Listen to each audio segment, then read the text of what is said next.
Bonjour à tous. Lorsque vous avez un projet comme celui-ci, il s'agit d'un sauna, vous avez intérêt à vous organiser. Alors c'est pas simplement un modèle SketchUp. Voici deux photos, l'une en été et l'autre en hiver. Et enfin quelques documents qui ont été édités avec SketchUp. Bravo Didier pour l'avoir fait, c'est vraiment un superbe projet. Avec un projet comme celui-ci qui tient autant de la menuiserie que de l'architecture ou du bâtiment, on a intérêt donc à bien s'organiser et à utiliser les calques ou les balises maintenant dans SketchUp. Avec cette organisation, on peut filtrer, par exemple ici j'enlève les tavaillons, je les remets.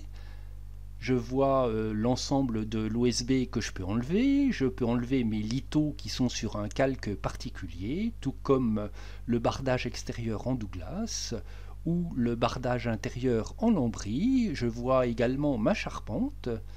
Je peux enlever le calque ou la balise charpente ou la réactiver.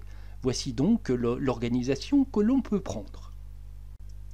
Lorsqu'on veut voir certains détails avec SketchUp, on peut sélectionner une pièce, clic droit souris masqué, on a accès à certains détails. Je peux à présent masquer cette pièce-ci.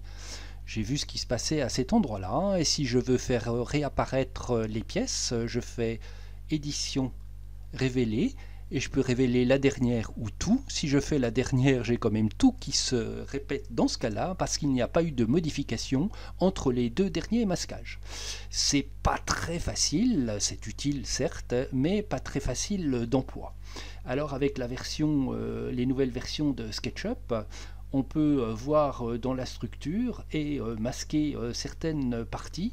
Malheureusement, on ne sait pas très bien quelles pièces on masque. Elles sont ici désignées par leur nom et là aussi c'est efficace mais pas très pratique. C'est la raison pour laquelle on a développé le plugin Masquer Révéler, et dans ce cas-là, on a d'une part une web dialogue qui apparaît avec l'ensemble des pièces qui sont présentes. Ça fonctionne exactement comme pour la structure. Si je masque un bastin, je vois mon bastin qui se marque, et si je reclique dessus, je vais le remettre. Je peux également cliquer sur une pièce. Les pièces se masquent au fur et à mesure, et si je veux les faire réapparaître, je vais changer le mode d'affichage. J'ai l'affichage qui apparaît avec les pièces masquées. J'ai juste à recliquer dessus. Les pièces vont donc réapparaître une à une. Si elles n'étaient pas masquées, elles se masquent. Si elles étaient masquées, elles réapparaissent. Si je survole une pièce, j'ai le nom de la pièce qui apparaît. Si j'ai fait un groupe de différentes pièces, j'ai le nom du groupe. Ici, je ne l'ai pas nommé. Par contre, si j'appuie la touche majuscule, je vais pouvoir accéder aux pièces à l'intérieur de ce groupe. Ici, j'ai l'arche extérieure et ici, j'ai la panne qui va avec la charpente. Si je clique sur un groupe, ici le groupe, je vais donc le masquer. Si je reclique, je vais le révéler.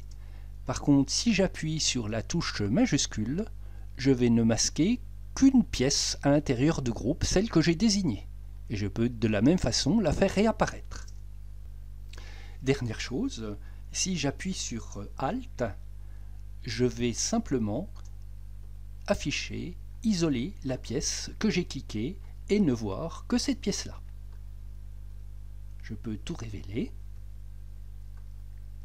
Voici pour ce plugin Masquer Révéler. Bonne utilisation des extensions VMSUP et à très bientôt.